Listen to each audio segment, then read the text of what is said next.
दिल्ली का एक ऐसा कुख्यात गैंगस्टर जो साल 2013 में एक अंतिम संस्कार के दौरान कुख्यात गैंगस्टर अकील मामा की हत्या करके बन जाता है कुख्यात। दिल्ली का एक ऐसा कुख्यात गैंगस्टर जिसने कुख्यात गैंगस्टर लॉरेंस बिश्नोई और गैंगस्टर हाशिम बाबा की गैंग में शामिल होकर विदेश में बैठकर दिल्ली में अब तक मचा रखी थी तबाही। दिल्ली का एक ऐसा गैंगस्टर जिसे पकड़ने के लिए दिल्ली पुलिस पिछले साल दिवाली के महीने से ही लगातार उसका इंतजार कर रही थी और इसके बारे में तबिश दिया जा रहा था। दिल्ली का एक ऐसा गैंगस्टर जो लॉरेंस बिश्नोई और हाशिम बाबा के आदेश पर अपनी गैंग में नई और कम उम्र के लड़कों को लगातार भर्ती करता था। दिल्ली का वो कुख्यात गैंगस्टर आज आखिरकार विदेश में पकड़ा गया है और उसे अब बहुत जल्दी भारत लाने की कवायदें शुरू हो चुकी हैं।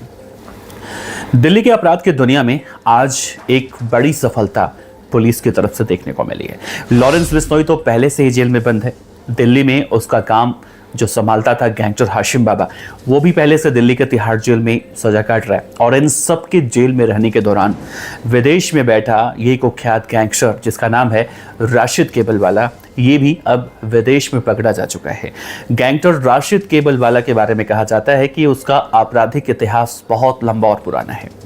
बात है साल 2013 की, जब राशिद केबलवाला और गैंगस्टर हाशिम बाबा दोनों अकील मामा जो बड़ा बदमाश था उसकी हत्या करते हैं। उस वक्त अंतिम संस्कार में दोनों उसके बाद कुख्यात होते हैं और अपने पूर्व बदमाश साथी अब्दुल नासिर के जेल में जाने के बाद दोनों उसकी गैंग पर पूरी तरह से कब्जा कर लेते हैं और बाद में वो दोनों यानी हाशिम बाबा और अब्दुल नासिर अलग अलग भी हो जाते हैं और फिर शुरू होता है दिल्ली में अपराध का एक ऐसा गंदा खेल जो आज तक नहीं खत्म हुआ।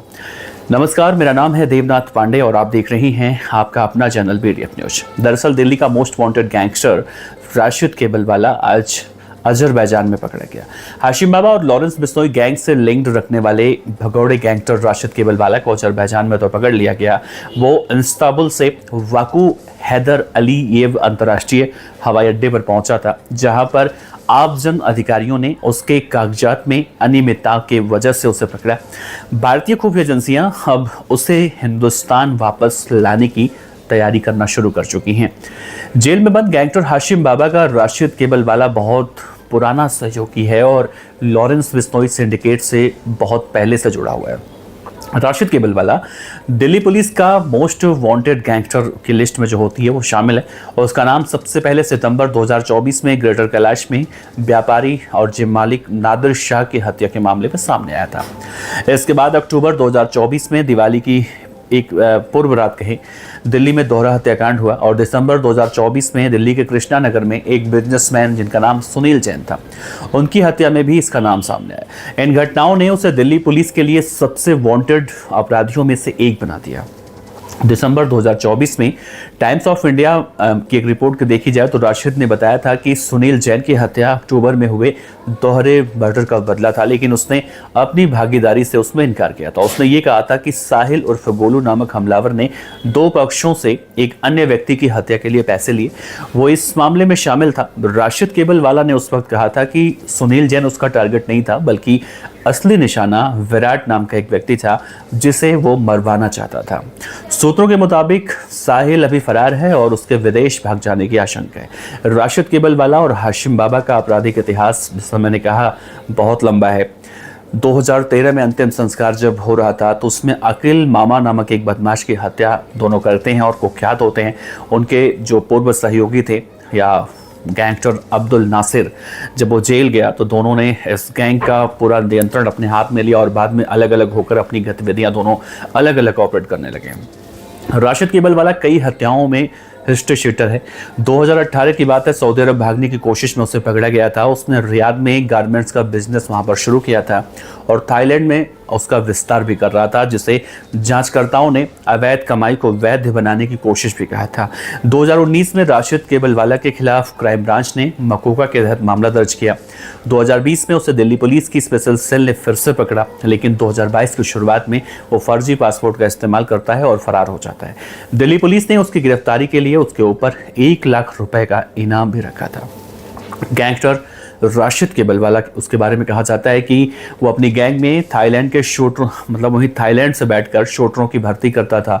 इस बात का खुलासा राशिद केबलवाला का एक खास गुर्गा जिसका नाम वसीम था, जब उसका मुठभेड़ हुआ, जब दिल्ली पुलिस ने उसे पकड़ा, उसने दिल्ली पुलिस की स्पेशल सेल के साथ जो एनकाउंटर हुआ था, उस मुठभेड़ के बाद जब वो पकड़ा गया तो वसीम ने बताया कि थाईलैंड में बैठकर गैंगस्टर राशिद केबलवाला ने उसे सीधा अपने तरफ जोड़ा था।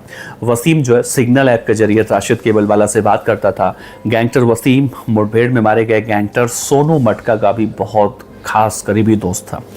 वसीम के कब्जे से उस वक्त दिल्ली पुलिस की स्पेशल सेल ने एक हथियार और कुछ कारतूस भी बरामद किए थे। गैंगस्टर वसीम ने यह कहा था कि राशिद केबलवाला थाईलैंड से ही दिल्ली के फर्श बाजार हत्याकांड के लिए शूटरों की भर्ती करना शुरू किया था और जिसके लिए वो वसीम से लगातार टच में भी था। दिल्ली पुलिस की स्पेशल सेल के मुताबिक राशिद केबलवाला थाईलैंड से अपने गैंग को मजबूत करने के लिए लगातार अपनी गैंग में शूटरों की भर्ती कर रहा था और जिसके लिए उसने दिल्ली में वसीम को ये पूरी जिम्मेदारी भी सौंपी थी। 31 अक्टूबर को दिल्ली में जब चाचा भतीजे की हत्या के बाद शूटर सोनू मटका को राशिद के कहने पर ही वसीम ने पैसे भी दिए थे। वसीम दिल्ली के वेलकम का रहने वाला है और उसका भाई सलीम टिल्लन भी एक गैंगस्टर बताया जाता है, वो भी राशिद केबलवाला के लिए ही काम करता था। राशिद केबलवाला ने डब्बा कॉलिंग से दुबई में मौजूद दिल्ली के एक बुकी से भी 10 करोड़ रुपए की वसूली की कॉल की थी और उसका संबंध अमेरिका में मौजूद लॉरेंस बिश्नोई के अब मौजूदा दुश्मन रोहित गोदारा से भी बताया जाता है। दोनों गैंगस्टर दो अलग अलग देशों में बैठकर दिल्ली में 10-10 करोड़ रुपए की वसूली के लिए भी कॉल करने में इनका नाम सामने आया था। फिलहाल गैंगस्टर लॉरेंस बिश्नोई, रोहित गोदारा, गोल्डी बराड़ ये सब उस वक्त एक साथ थे तो इनका नाम एक साथ जुड़ता था, लेकिन अब इन गैंग्स के बीच में दरार पड़ चुकी है और ये अलग अलग हो चुके हैं। तो जाहिर सी बात है अब राशिद केबलवाला के पकड़े जाने के बाद ऐसे कई खुलासे अब दिल्ली पुलिस करेगी या फिर गैंगस्टर राशिद केबलवाला करने वाला है आने वाले समय में, जो इन गैंग्स को फोड़ने में या फिर इन्हें पकड़वाने में मदद करने में पुलिस के लिए बहुत बड़ी कहें कामयाबी के रूप में देखा जा रहा है। फिलहाल राशिद केबलवाला कब भारत आएगा भी कि नहीं आएगा, और अब तक कितने गैंगस्टर आ चुके हैं, राशिद केबलवाला भी वैसे आएगा, तो इन सब संभावनाओं पे आप क्या कहते हैं, अपने विचार रखिएगा। नमस्कार, जय।